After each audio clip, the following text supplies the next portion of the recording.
Cerita Abu Nawas, tertipu sandal ajaib. Kampung tempat tinggal Abu Nawas lama-kelamaan membuatnya merasa tak nyaman karena banyaknya orang yang menumpuk-numpuk harta dengan menghalalkan segala cara. Otomatis hal ini membuat Abu Nawas gusar, karena sebagai seorang ulama, Abu Nawas berpikir bahwa hal itu bertentangan dengan ajaran agama. Untuk menghentikan perbuatan buruk tersebut, Abu Nawas memutar otak mencari ide yang tepat untuk menyadarkan banyak orang. Setelah berpikir panjang, akhirnya ia menemukan ide cemeriang yaitu ide sandal ajaib. Dengan mengambil peralatan sederhana, berangkatlah ia ke pasar untuk gelar tikar menjual sandal. Sandal ajaib, sandal ajaib, sandal ajaib, kata Abu Nawas berkali-kali di pasar.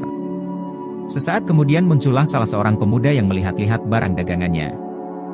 "Silahkan tuan, mau mencari apa?" tanya Abu Nawas. "Saya ingin mencari sandal yang bisa merubah hidupku, yang miskin ini," jawab pemuda itu. "Apa maksud tuan?" tanya Abu Nawas Iyagi.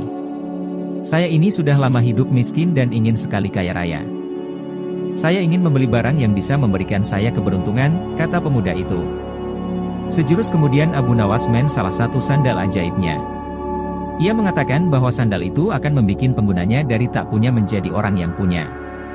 Karena tertarik, pembeli itu akhirnya jadi juga membeli sandal ajaib itu dengan harga yang lumayan mahal.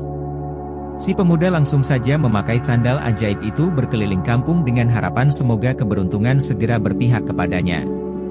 Akan tetapi, harapannya tak kunjung terwujud. Jangankan keberuntungan, si pemuda malah dikira pencuri di kampung tersebut. Untung saja para warga tak sampai menghakiminya.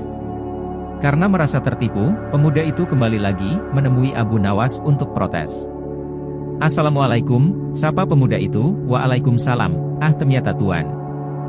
Bagaimana kabar tuan?" tanya Abu Nawas. "Kabar jelek. Aku selain ditimba kemalangan gara-gara sandal ini. Padahal dulu engkau mengatakan kalau sandal ini bisa mendatangkan keberuntungan, bisa menjadi kaya dan terkenal, tapi mana buktinya?" protes si pembeli. "Seingat saya tidak pernah mengatakan seperti itu tuan," sergah Abu Nawas.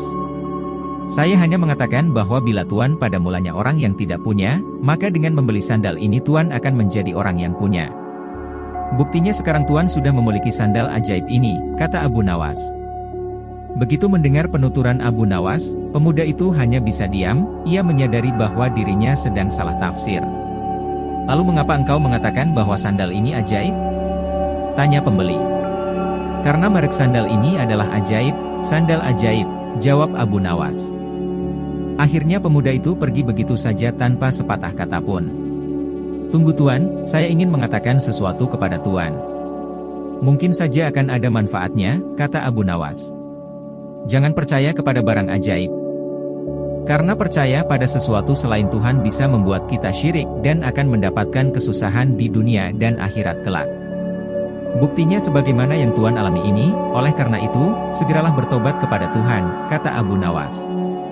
Mendengar penuturan Abu Nawas, sepertinya pemuda itu menyadari kesalahannya. Ternyata banyak sekali hal-hal yang bisa membawa kepada perbuatan yang dimurkai Tuhan. Mulai saat itulah ia bertobat kepada Tuhan.